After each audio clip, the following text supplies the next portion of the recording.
kind of document that is owned by the school.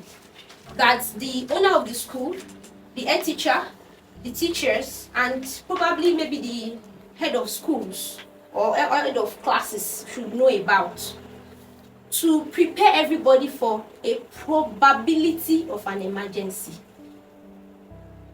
Because it can happen anytime. Emergencies don't announce. Oh, flood wants to happen. It will not announce to us.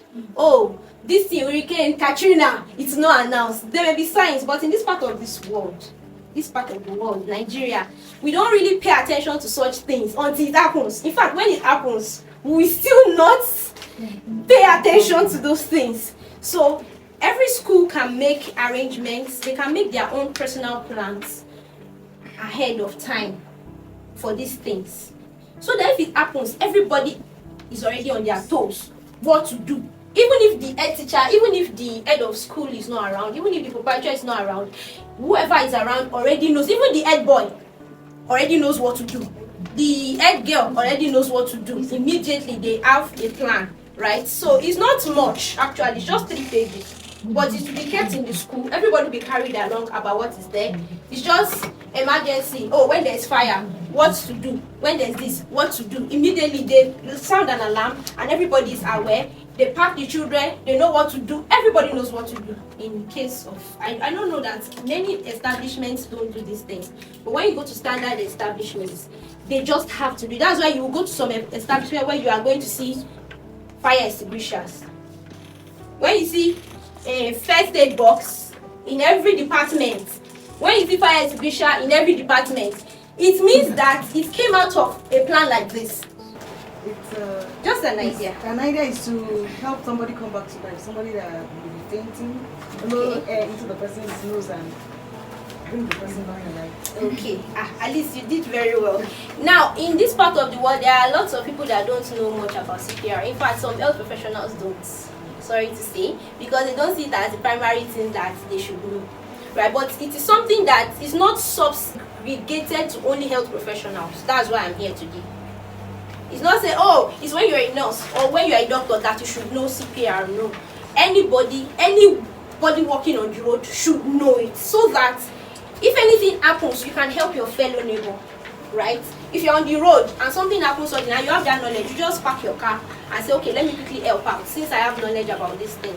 And it is very easy. It's not a big deal. And for a child that is not dying, a child that is active, and you are telling the child to do like this, and you are doing like this, and the child be like, are you okay? Like, what's happening in this place? Come help me do it. At least I'll be asking, do you have cotton wool? You say, yes, I have. Do you have spirit? Yes, I have. Do you have anything? You have everything. The work is done. Again, it's not proprietors now. It is standby, right? Like preparing for the future. An eventuality, it may never happen. We always pray that God forbid, it will not happen. But there is an eventuality that some things may happen, right? So that it will not happen, it's good to have it there. If anything happens, you just rush there, go and carry it and use. You know, you were just going and reversing, and you need strength to actually climb a step. It is when you are sick you know that strength is needed for some things. Your car key, your house key, that means your inhaler should go everywhere. So if we don't take anything away from this gathering, right, I want us to take away the fact that if you know anybody that has asthma, ask the person to have the inhaler always handy.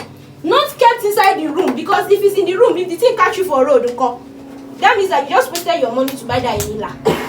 So if somebody is choking and the person is in your front, what will you see? Inability to breathe properly, because now, like, it's not as pink.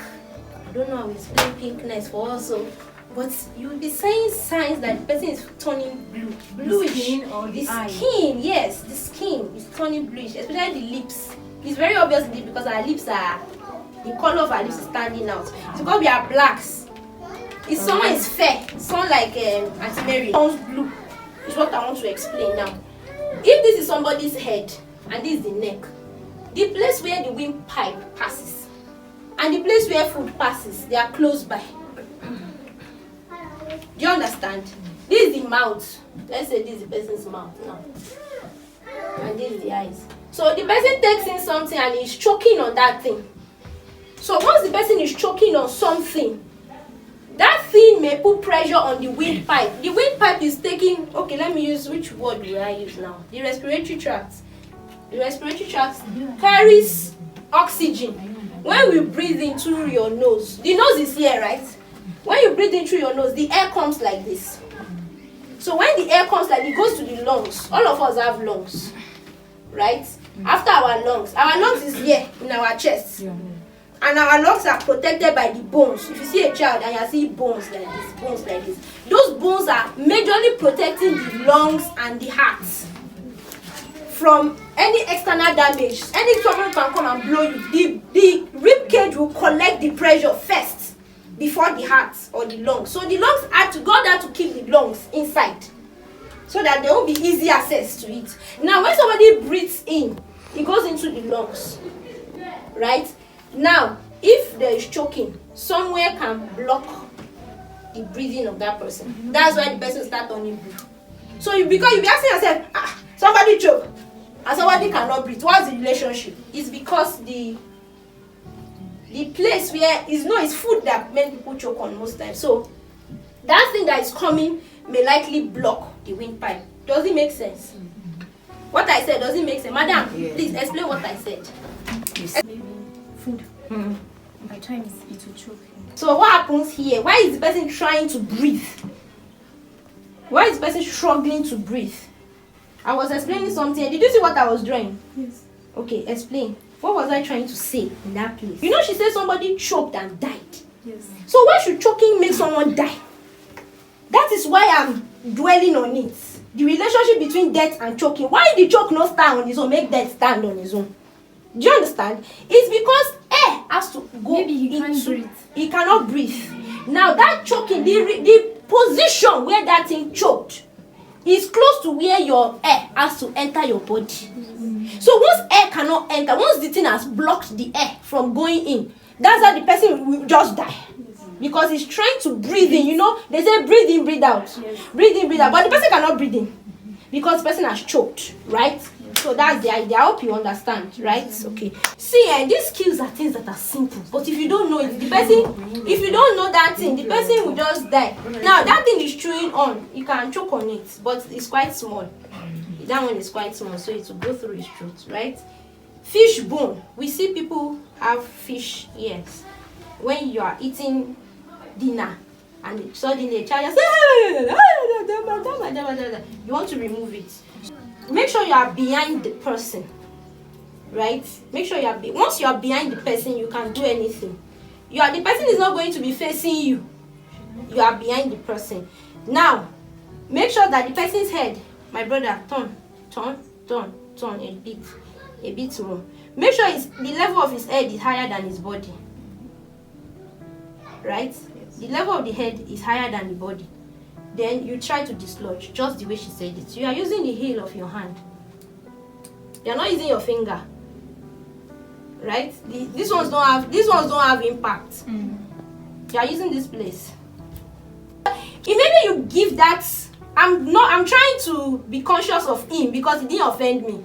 Now, if he's somebody that is choking, you are not having mercy because you want to save life. Yes. So let the person feel the pain, but let that thing come out. So immediately you give that trust, it jumps out. Now, if you do that and it doesn't come out, you call for help. It's help. How fast will they help? As fast as possible. You know, we are in Nigeria. Some people die before help comes. So that's only for this thing. Food. What a bone. Anything. It's bone. You know it's bone. I Even fish bone. is like that. Really? Bone. Blocks is Yes. There are ways by which we can give that pressure. It comes out. See, this is where the throat is. It's not here. You try to open your mouth. Not that one. Because your hand can never get to where that thing is. No matter how long it is. Sometimes, even if your hand gets there, instead of bringing it out, your hand will push it further.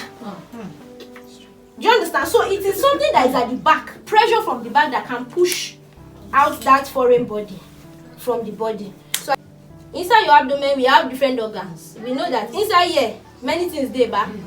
Many things. So And if a child is saying, my stomach is paining me, this is the only place where stomach is. The stomach is just below the rib cage on the left. Many other things are here, right? So now when we say this is the abdomen, this is the abdomen. So just locate the navel. Once you can locate the navel, you know where you are carrying out your pussy, just above the navel, right? So now this is how Emily's maneuver is done. The first thing you do is to stand behind the person, right? I need us to follow me, bumper to bumper, right? So now this maneuver is done for someone that is responsive, not for someone that is dying. Someone that is still responsive, a child that is still responsive. You raise the child's hand, and you put your hand under the armpit of the child, right? And then this is your dominant hand. So for some people, this is not their dominant hand though. So but we just say use any of the hand or use your dominant hand. So your dominant hand is fisted. And you put it, this is the navel. Can we see his navel? Yes. So this is the navel, you locate it. So you are putting your hand above the navel. You are making a fist.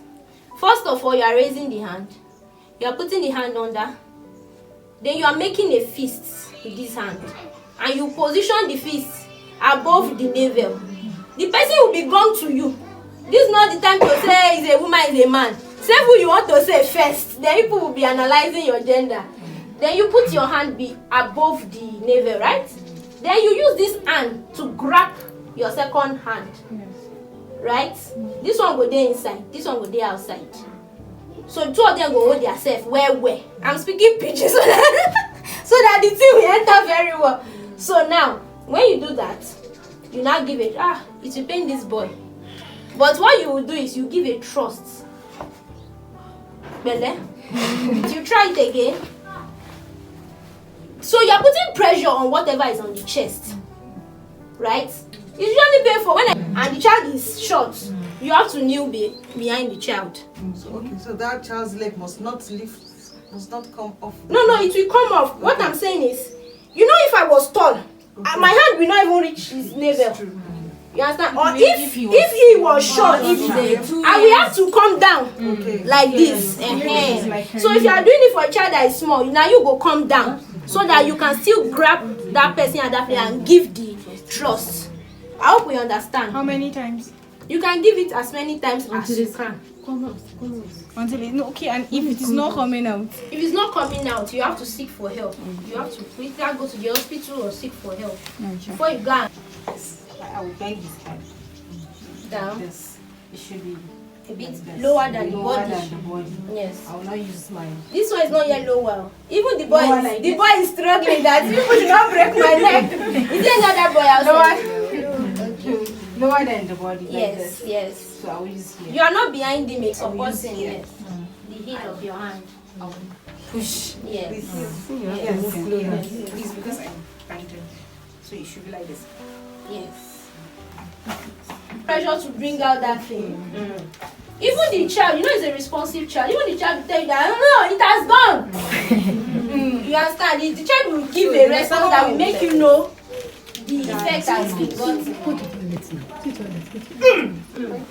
No, I didn't see your hand maneuver, please. So you start again. Okay. You make a fist with one hand. Yes. With your dominant hand. Yes. Oh yeah, grab the other hand. Then turn it upwards. When you grab it, yes. No, you are in the wrong. You are now on his chest. This is the navel, just above the navel. Yes. Okay, not under the rib cage. Under the rib cage, between the rib cage and the navel.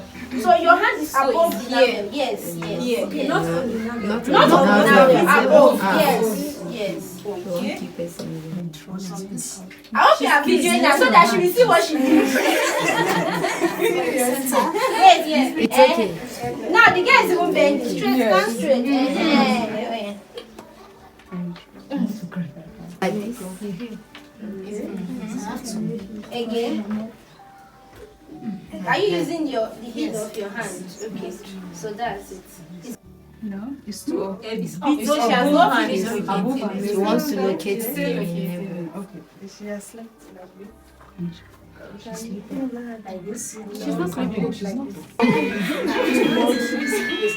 An adult. So now, you're bigger than me. If you want to do this thing for someone that is big, much bigger than you, that's when you know the real challenge. So you locate the abdomen and then you give it. Hey!